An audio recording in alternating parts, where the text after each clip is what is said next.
जो लव जिहाद का एक बहुत ही शर्मनाक घटना हुआ, इसके बारे में क्या कहना है आपका? देखिए, इससे सामाजिक व्यवस्था बिगड़ती है। जिस किसी भी व्यक्ति या जिस किसी भी लोगों ने उस व्यक्ति को इस तरीके से प्रोवोक करके और ये जघन्य अपराध करवाया है, वे सारे लोग समाज के हमारे सुरसंड बड़ा ही शांतिमय वातावरण को जीने वाला इलाका है। ये सुरसंड में जब से हमने अपना होश संभाला है, तब से लेकर के आज तक इस तरीके की एकदम से चौंका देने वाली घटना, और चूँकि समाज के मुखर लोग होने के नाते इस घटना से हम जैसे लोग ज़्यादा आहत होते हैं।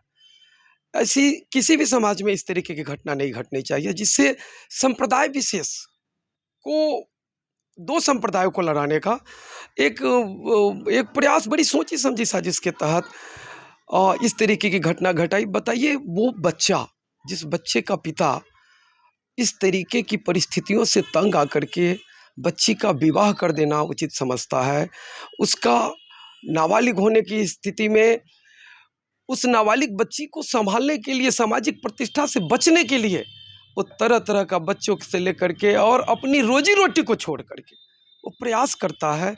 और तब इस तरीके से प्रतिष्ठा सर झुका करके चलने वाला कोई काम समाज विशेष में, हमारा सुरसंड बड़ा छोटा समाज है, बहुत बड़ा कोई महानगर नहीं है जो इस तरीके की घटना आम या फिर लोग भूल जाएंगे, बाहर के लोग थे। ये सामाजिक व्यवस्था, यहाँ गांव के लोग, अभी हमारा इलाका सेमी अर्बन इलाका है, इस तरह की परिस्थितियों के हम आदी नहीं हैं और इस घटना ने झकझोर दिया है।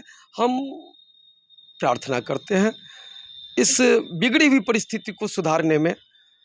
अभी भी लड़की का एक वीडियो वायरल हुआ जिसमें वो लड़की हंसती हुई नजर आ रही है, और हम खुद गए, इस पर आपका क्या कहना है? देखिए मैडम, जब कभी भी ऐसी परिस्थितियां आती है, गलतियां होने के बाद उसे समझाया जाता है कि अब बचने का कोई सकारात्मक रास्ता बताने के बजाय लोग नकारात्मक रास्ता बता करके और इसे वीडियो जारी करवाते हैं। वो बच्चा बड़ा अबोध है, वो कभी मोहल्ले के लोगों से भी आप पूछेंगे, उसने अपने दहलीज को कभी लांघा तक नहीं। प्रसाधन के लिए घर में सीमित साधन होने के चलते अड़ोस पड़ोस के भरोसे के लोगों के यहाँ वो बच्ची, जिनके घर में उसके उम्र की बच्चियां थी, उनके पास आना जाना, उठना बैठना, बच्चा जाएगा तो कहाँ जाएगा, हम उम्र बच्चों के पास ही जाएगा। और ऐसे में भरोसे के साथ अगर सेंधमारी होती है तो आघात पहुंचता है। अच्छा, घर के आस पड़ोस के लोगों ने ही घटना को अंजाम दिया है। देखिए, उस बच्चे का कहीं से भी बचपन से लेकर के आज तक इस तरीके की फितरत, ये समाज विशेष जहाँ वो बच्चा लगभग साल भर से अपने माता के साथ यहाँ रह रही है, तब से लेकर के इस समाज में कभी किसी ने उसके गलत आचरण को कभी भी रेखांकित नहीं किया। ये वो फलाना फलाना के बेटी तोरा ऐसे देख रहा छियो। माँ बाप भी संतुष्ट था कि बच्चा हमारा अपने आस पड़ोस में ही है और सलज संपन्न और प्रतिष्ठित खानदान के लोगों के बीच के बच्चों के बीच में हमारा बच्चा रह रही है, हमको किसी प्रकार की आशंका की कोई ज़रूरत नहीं है। लेकिन ये तो भरोसा के टूटने के बराबर है। बच्चा वापस आ जाए, अभी भी कुछ नहीं बिगड़ा है। लोगों का कहना है कि कोर्ट मैरिज कर लिया है, फिर आप लोग एक्सेप्ट कर लेंगे उसको? कुछ पेपर्स, वीडियोस और फोटोज़ के माध्यम से हमने देखा है, जिसे लोग कोर्ट का पेपर कह रहे हैं, वो तो एक नोटरी का पेपर है। जिसे लोग कोर्ट का पेपर कह रहे हैं, हो सकता है कि मैंने बहुत सारे पेपरों को नहीं देखा है, लेकिन प्रथमतया वीडियोस और फोटोज़ के माध्यम से जो कोर्ट के पेपर, सो कॉल्ड कोर्ट का पेपर बताया जा रहा है, वो कोर्ट का पेपर के बजाय एक नोटरी के द्वारा सर्टिफाइड पेपर है, एक शपथ पत्र है, और जिसे नोटरी ने उसको सर्टिफाइड करने का कोशिश किया। नोटरी सर्टिफाइडिंग अथॉरिटी है, ये मैं नहीं जानता, ये तो कानून के जानकारों के जांच का विषय है कि नोटरी को किसने अधिकृत किया शादी का सर्टिफिकेट निर्गत करना। ये तो सक्षम। लड़की का उम्र कितना है? लड़की का वास्तविक उम्र माँ बाप बताएंगे, लेकिन जहाँ तक हमें जानकारी है लड़की अभी बालिग नहीं हुई है, नाबालिग, जैसा कि लोगों के बीच में चर्चा है। क्या लगता है, लड़की को अगर लड़का के पास छोड़ दिया जाए तो क्या लड़की सुरक्षित है? मैडम, सबसे पहले मैं ये नहीं जानता कि लड़की सुरक्षित या असुरक्षित क्या है। जिस नाज नखरे से उस पिता ने जिस तरीक़ों से अपनी बेटी को पाला है, और वो जो बच्चा जिसके साथ वो बच्ची अभी तो पता नहीं ये कौन सा नशा होता है, मैं नहीं जानता।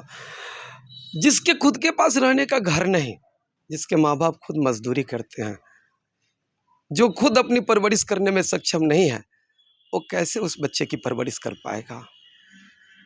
जिसकी आमदनी का खुद का स्रोत नहीं है। बहुत सारी बातें, बहुत तरह की बातें समाज में आती है।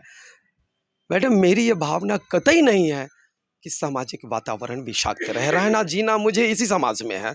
समाज की व्यवस्था बनी रहे और घटना कालांतर में आकर के लोग भूल जाते हैं, वो वापस चली आए। यानी कि लड़की अगर नहीं आती है तो हिंदू मुस्लिम का मामला बढ़ भी सकता है। मैडम, समाज के प्रबुद्ध लोग कभी ऐसा नहीं चाहेंगे कि उनके हयात में रहते, उनके जीवंत रहते किसी भी प्रकार का समाज में विद्वेष का कोई माहौल बने। सर, तो कोई नया मामला नहीं है। देश में बहुत सारे हिंदू लड़की मुस्लिम लड़कों से शादी किया है। मैडम, ये इंडस्ट्री में तो ये सब आम बात है, तो फिर वहाँ कोई क्यों आवाज नहीं उठाता है? मैडम, घर वालों से जब परिस्थितियों की जानकारी आप लेंगे ना, जिन परिस्थितियों में इस घटना को अंजाम दिया गया, आप तो माननीय सक्षम न्यायालय, चूंकि जैसा कि हमने सुना है, आप ही मीडिया वालों के माध्यम से देखा भी है कि केस प्राथमिकी के उपरांत और वो कोर्ट की तरफ केस चला गया है, तो सक्षम न्यायालय के पास ये मैटर है। हाँ, और न्यायालय हमेशा से ये रेखांकित करती रही है कि समाज को एक मैसेज जाए, कानून की व्याख्या इस तरीके से हो जहां बच्चे कुछ कानूनी प्रावधानों के आड़ में गलत आचरण की तरफ न भागे। इससे समाज का वातावरण बिगड़ता है, सामाजिक व्यवस्था असंतुलित होती है, लोग परेशान हो जाते हैं, गार्जियन विचलित हो जाता है कि अब हम क्या करें। बच्चों की परवरिश की